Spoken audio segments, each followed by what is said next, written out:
we'd been buddies since middle school, Jacob and Megan and me, was mostly somewhere in the middle.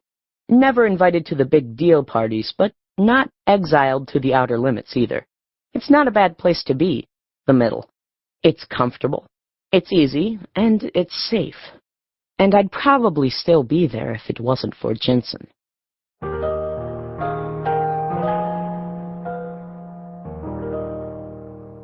What is that?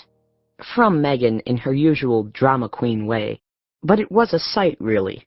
This skinny, bald-headed kid in a size million t-shirt, backpack humped and lumpy as a turtle's shell, making his way across the cafeteria like a rabbit crossing the freeway.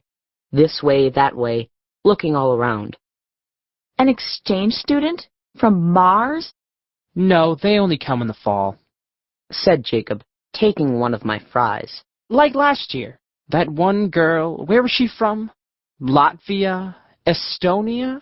You mean the one with the braids, Megan said, mock shuddering.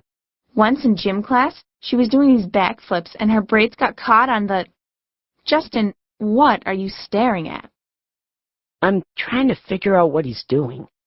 Because I was. Because it didn't make any sense. Going from table to table, asking for something? But wherever he went, people stared at him, laughed at him. One of McManus's crew threw something at him. A pencil? A straw? And the whole table howled when he stooped to pick it up and bring it back. For a second, I wondered if he was a special needs kid. But special needs don't have the same lunch hour as we do. And anyway, almost nobody picks on them. Then, as he got closer, and I got a good look at his face, I saw that he wasn't special needs at all. He looked perfectly normal, except that he was smiling. Not a nervous smile or that tight, bottled-up grin you get when you're really humiliated and trying not to show it. No, it was a real sunny, regular, all's right with the world smile, which meant that he was either high or crazy or... Closer now, coming right up to our table, big ears and tilted, sleepy eyes. Not bald, but shaved. You could see the blonde stubble poking up on his scalp. But you could tell he wasn't a skinhead, or anything sick like that. Just strange. The way a platypus is strange, or one of those deep-sea plants, waving waxy fingers on the ocean floor. Excuse me, he said to us, very politely. Do you have any change? What? Said Megan in spite of herself. Then looked away, mortified that she'd said anything at all, that she'd even acknowledged this kid standing there with his hand out. Even the biggest moochers didn't go about it as blatantly as this. What's the matter? I asked. Forget your lunch money? His smile went wider still. For a second, I thought of Humpty Dumpty, that bald head smiling all around itself as, Oh no, I'm begging. Like a monk, you know? Like a what? But Megan gave me a glare you could have used to cut metal. Don't talk to the weirdo. Because people were staring at us now. Staring and snickering. Here, I said, digging in my pocket, handing him $1 and... Thanks, he said, and moved off to the next table, where one of the basketball jocks was waiting with a can of Mountain Dew. He must have shaken it up first, because as soon as the bald kid put out his hand, Jocko sprayed him, wet spurred all over his shirt. Big laughs, but not from me, because I didn't think it was funny. All Jocko had to do was say no. What an asshole, I said. But... Exactly, Megan nodded, folding her arms. Everyone was looking.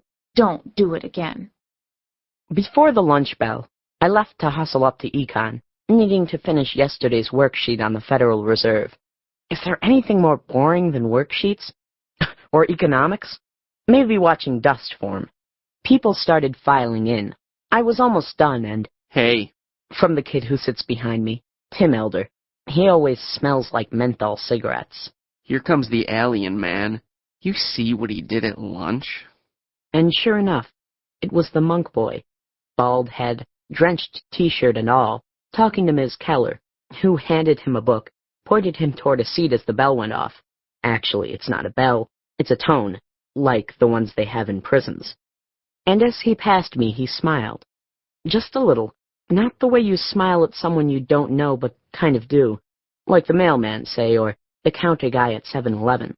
But the way you catch the eye of a friend you didn't expect to see. Hey, hi, I didn't think you'd be here. And I felt myself, why, wanting to smile back. I almost did, but then of course I didn't, because of course Megan was right. There was no point in making friends with someone like that. No point in even pretending. So I looked back down at my worksheet until he had passed, and didn't think about him again till after school. Till, Hey! Jacob said, sunglasses on, inching out of the student parking lot in his dad's gray minivan. It was his turn to drive today. There's your friend Justin, Buddha boy. Tramping through the slush, hands in pockets, backpack even bigger than before, as if his whole life were crammed inside, and, Look at him. Megan said, as if this were the best evidence yet of his weirdness. It's like 20 degrees out, and he's not even wearing a coat. Buddha boy? That's what McManus is calling him. As we passed, I looked at him. Not so he could see, but he wasn't looking at me anyway. He was focused on where he was going, straight ahead. Maybe monks don't wear coats, I said. He is not a monk. Megan said, clearly enunciating each word for my benefit. He is a phoebe. A bald phoebe. Go to Cup of Jane's. To Jacob, as we pulled into traffic. I have to get a cappuccino.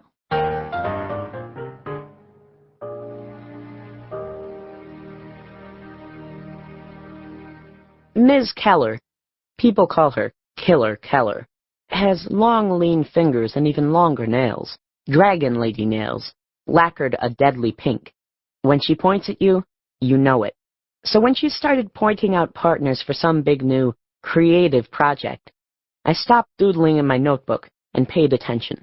And in Louise, Laura, Kelly, and Leah, Justin and Tim, and Michael Martin. Nodding to the monk/alien as Tim Elder dug hard into my back. No way he's our partner, man. Too loud, but I totally agreed.